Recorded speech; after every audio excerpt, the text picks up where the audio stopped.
नमस्कार. आता अर्जुन हा प्रियाला म्हणतो, वा प्रिया वा, खरंच खोटं बोलण्यात तू एक्सपर्ट आहेस. किती छान स्टोरी रंगवलीस ग. तू याच्यासाठी महिपतला भेटायला गेली होतीस? महिपतने तुझ्या नवऱ्याच्या अंगावर गाडी घातली, त्याचा जाब विचारण्यासाठी तू गेली होतीस. पण असं वाटत नाही मला. मग जाब विचारायचा असेल तर तू त्याच्या घरी जाशील ना. तू दामिनी देशमुखच्या ऑफिसला का गेली होतीस? तेव्हा प्रिया आता परत खोटं बोलते. मी दामिनी देशमुखच्याच ऑफिसला गेली होती, पण तिला भेटायला तिथे महिपत आला. मग महिपतला बघून माझं रक्त खवळलं. मला लगेच आठवलं की याने माझ्या नवऱ्याच्या अंगावर गाडी घातली होती. मग मला राग आला, म्हणून मी जाऊन त्याला जाब विचारला. काय रे महिपत, तुझी हिंमत कशी झाली माझ्या नवऱ्याच्या अंगावर गाडी घालायची?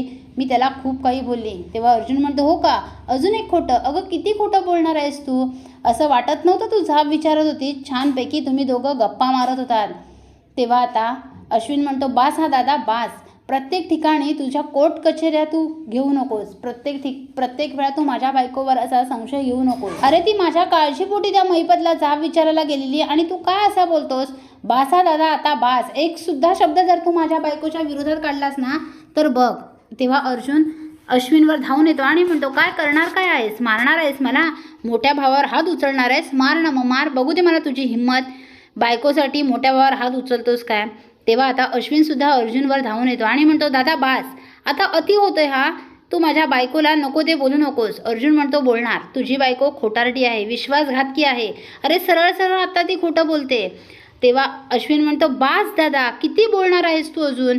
असं जोरातच ओरडतो. आता कल्पना म्हणते, काय चाललंय तुमचं? तुम्ही दोघं भाऊ भाऊ का भांडताय? आता दोन भावांच्यात भांडणं लावून प्रिया अगदी मजा बघत असते.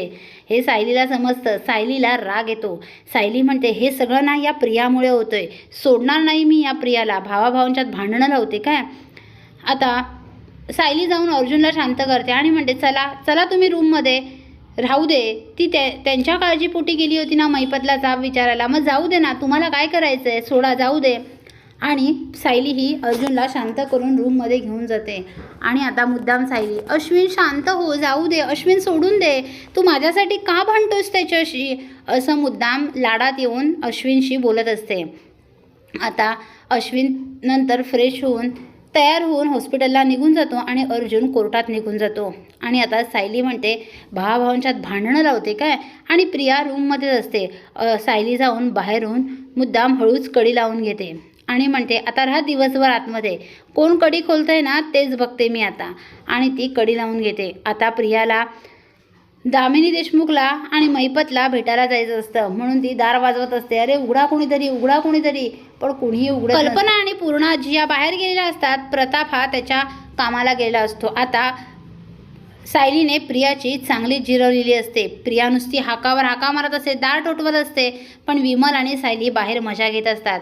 आता सायली म्हणते, भावाभावांच्यात भांडणं लावते काय? राहा आता दिवसभर अशीच रूममध्ये बसून, तुला जेवायला पण मिळणार नाही, उपाशीच राहा आता सायलीने प्रियाला चांगली जन्माची अद्दल घडवलेली असते. पुढील अपडेट पाहण्यासाठी व्हिडिओला लाईक आणि चॅनलला सबस्क्राईब करायला विसरू नका. थँक्यू.